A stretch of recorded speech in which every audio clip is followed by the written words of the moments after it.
सदा सत्स्वरूपं चिदानन्दकन्दं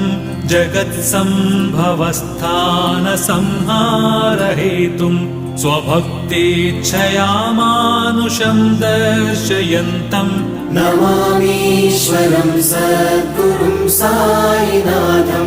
नमामीश्वरं सद्गुरुं साईनाथम् भवद्ध्वान्तविध्वंसमार्ताण्डमीड्यं मनोवागतीतं